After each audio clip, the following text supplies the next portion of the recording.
before I share with you how you can win against the most popular chess opening, the two knights game, let me ask you to think about this position that you can see right now on the screen. It is white to move.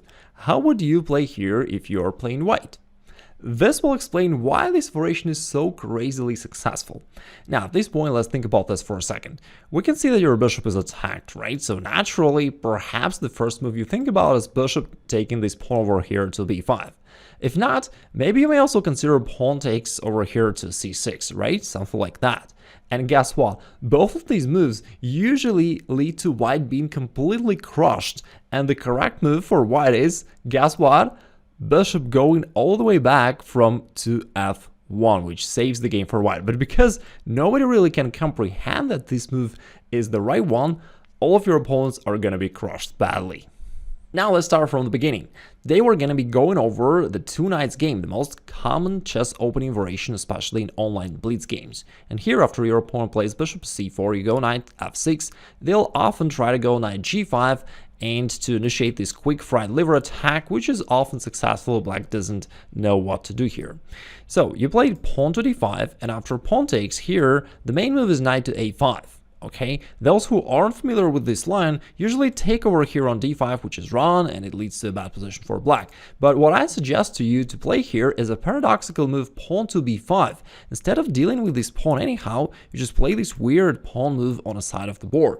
And in most of the cases, that's going to catch your opponents off guard. They'll start thinking about this position, and just as we already know, most of them will naturally capture this pawn on b5 because that looks like the easiest solution. And yet it's a pretty bad mistake for white, actually, because then we take here queen takes d5 with a double attack of the bishop and this pawn on g2. From there, it's going to attack the rook as well. White doesn't like that. They usually take here on c6 to remove one of their pieces from the attack. Queen takes c6. We're still eyeing this pawn in white castles. And now we go bishop to b7.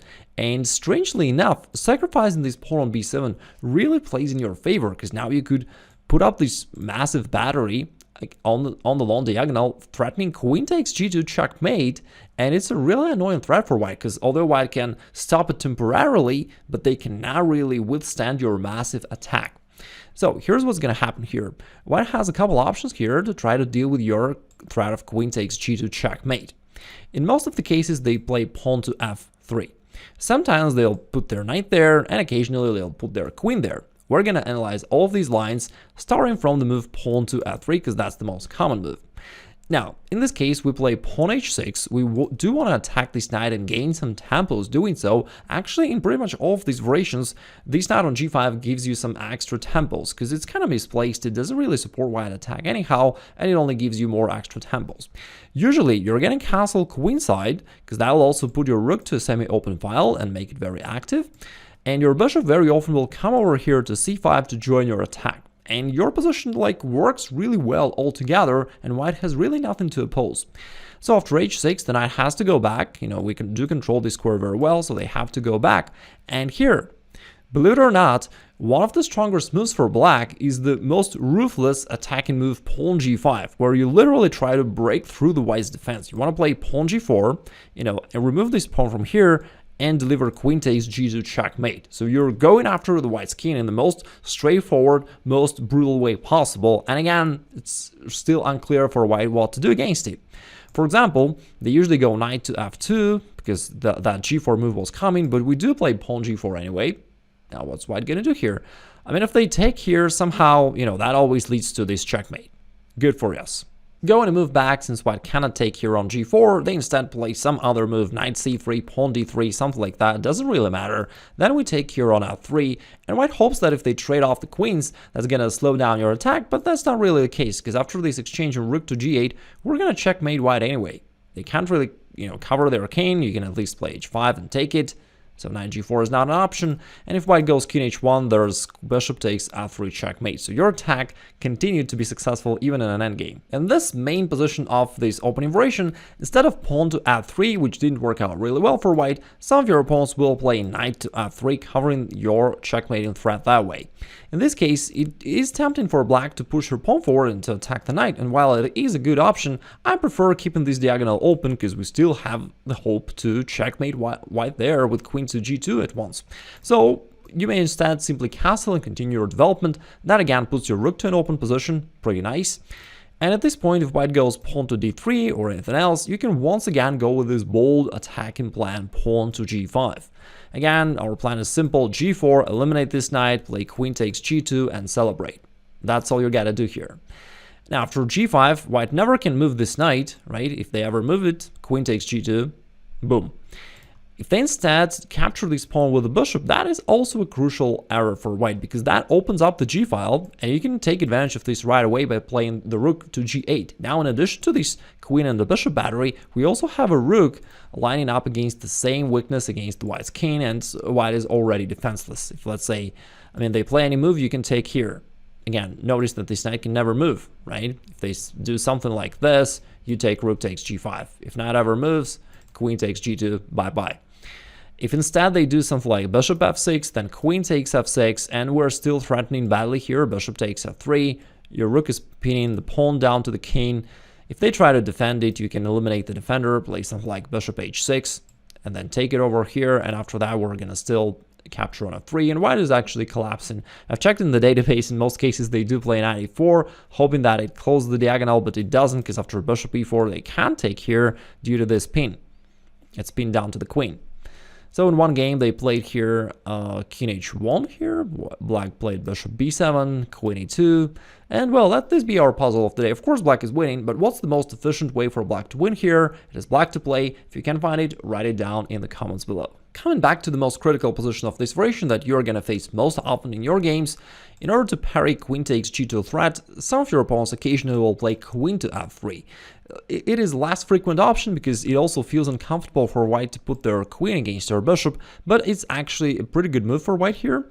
And although normally you do not want to play e4 and close the diagonal, but in this case I do recommend that you play it anyway, because we do not want to allow an exchange of queens for no reason. So pawn e4 is a good option for black. You are taking one more tempo to attack the queen. And if they play something like queen to e3, you can then play pawn h6, another standard move just to kick this knight away and to gain one more tempo. The knight goes back here to h3, and now you can simply castle queenside, as always, because the king prefers the kingside bet here, right? And after castling queenside, you can just see how great your advantage in activity is. White is completely passive. This knight on h3 was dancing around and ending up in a really bad square. And yes, you don't even care about white capturing this pawn, because then bishop c5, which you were going to play anyway, and after that the queen is attacked, it has to go. Queen a5 is the only square, and now we can play pawn e3, where once again breaking through, opening up this diagonal, and white is defenseless now, completely defenseless. For example, if pawn to f3, you can finish the game in style with pawn takes d2, which delivers a discover check to the king. And after, let's say, knight to f2, you could take the bishop, but it's even stronger to play pawn d1 and actually get a new queen, because notice that the knight is pinned, it cannot move, so you actually got a new queen, and if white takes it, that's rook recaptures, and that is a checkmate. Another popular and run alternative for white is to capture this knight instead of picking up this pawn. If white captures here, you're still happy, you recapture the bishop, now you're enjoying the two bishops advantage, and also this pawn on c4 is actually kind of annoying for white, because, you know, it blocks white's normal development if they ever want to develop their queenside pieces. Let's say they castle, now you can play another standard move, pawn h6, kicking this knight away. If knight goes here, we can keep chasing it, pawn e4. There aren't many good squares for this knight to go to. Often they'll try to play rook e1, hoping to delay the problem, but that doesn't really help too much. You can play bishop e6, close the file, and the knight still has to move. If it moves here, you can attack it once again, bishop d6, so you can see how many extra tempos you got just by chasing this knight around the board. And as you can see right now, it has nowhere to go. Maybe it's going to go here to d7, at least trying to be exchanged, but instead of an exchange, you have the Greek gift sacrifice. Bishop takes h2, the strange idea wins the game. I mean, it's not strange, it's a common thing, it's just unexpected in this particular position, because so far we've been chasing the knight. But this combo, which works in different openings, actually in different positions, works, because that opens up the king, and then you follow up with knight to g4, and queen comes out and kills the king. For example, king goes to g1, queen comes over here to h4, and now you're threatening either queen to h2 or queen takes f2, and white is defenseless. For example, if white plays something like this, there is a standard win here, which is worth remembering. You first take this pawn, the king is forced to move, then you go back, and you then attack it from the other side, and at the end of the day, that is a beautiful checkmate. By the way, for this entire story, I feel sorry for this knight on d7. It actually, made such a brilliant career, and no one ever cared. Feels very sad. All right, now we're approaching the main line. Well, not the main line, because it's not the most frequent line, but the main line according to Stockfish. The strongest move for white is bishop to f1, which is a paradoxical move, because just a move ago, white developed the bishop, and now white is undeveloping it back. Of course, it's a very unnatural move, and again, only those who are familiar with this line will play it. But even in this case, we have the way to shock them completely. Because again, here, what white is hoping for is that you're going to take this pawn right now, they're going to play knight c3, attack your queen, attack this pawn, and get it on the next move in a more comfortable position where they'll have an extra pawn and you won't have a strong attack against them. That's what they're hoping for. Let's take it back. Instead, we're going to keep things crazy. What I love playing here is the move pawn h6. Attacking this knight. It is a standard move generally speaking, but in this particular case, it's a bit strange because, you never deal with this pawn on d5, you never recapture it, you instead attack the knight. And what white may do here is to play knight takes f7. That's the most common move, because they figure out that they can win one more pawn. If this knight is a gunner, let's get a pawn for it. King takes, pawn takes c6. And right now, Stockfish is screaming at us, you all humans don't know what you all are doing, it's all completely bad, but I actually don't trust that. At least if you aren't playing against a Grandmaster, I think that this position is very promising for black, because just look at this, white is completely undeveloped. Although white is 2 pawns up, but you already have this active bishop over here, your other bishop is ready to join the attack, your knight is ready to jump forward and attack. You have such a strong attack that in a real practical game, it's extremely difficult for white to figure out how to defend. I saw strong Grandmasters defeated badly in this variation. Therefore, again, I wouldn't blindly believe Stockfish that white is so much better here. Bishop takes b5 is the usual move, because not only it caps the pawn, but white is also hoping to castle, but that's not going to happen. Bishop to g4, we're going to attack. We're attacking the queen, and playing pawn f3 is possible, but, after that they can't castle, and usually they don't like that. So instead of pawn f3, they're going to go bishop to e2, the main move. They do hope that you're going to capture here, but our motto is to keep shocking your opponent and to win that way. So instead, we sack over here to f2. In fact, you can notice that you're fully mobilized, and your queen is ready to go forward, your other pieces are developed, so you're ready to go against white's king. Bishop takes, king takes, now knight to e4, check to the king, and usually in such variations I've noticed that players tend to bring their king back to the original square because it feels safer, it feels like the e1, the home square, is the safest square. It's not the case here, but in all the variations black has strong attack because your queen is ready to attack from different, possible angles, and wherever white goes, you can still chase the king. King e1 is the most played move. After that, we play queen h4, check to the king, and you can easily see that white's in trouble. If the king moves, here comes queen to f2, some like scholars checkmate, but of course in a lot more advanced manner. Instead, if white goes pawn g3, we don't hesitate to sacrifice the knight here, because that opens up white's king completely, and we're gonna still win.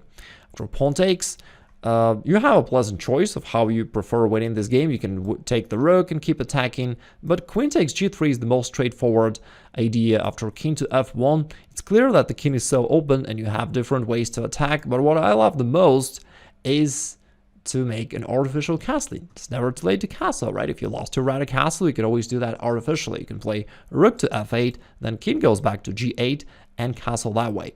And so you just do that, rook to f8, and after any move of white, you play king to g8 and you castle. Now, castling is such a casual thing, but it is rare that you deliver a checkmate with an artificial castling. That is an absolutely crazy opening variation. Also, it's hard to figure out. If you just look at this position, it's hard to realize what happened here because white's queen side is completely intact while the king side was completely erased. So what's going on here? Anyway, you've got a realistic chance to beat white just like that. If you haven't yet watched my video about the most common opening mistake which occurs in the Italian game, in the two knights game, in all the common chess openings, you may click over here and check it out right now. Also, if you want to elevate your chess level overall, feel free to attend my free masterclass by clicking the link up there. Thank you very much. Take care.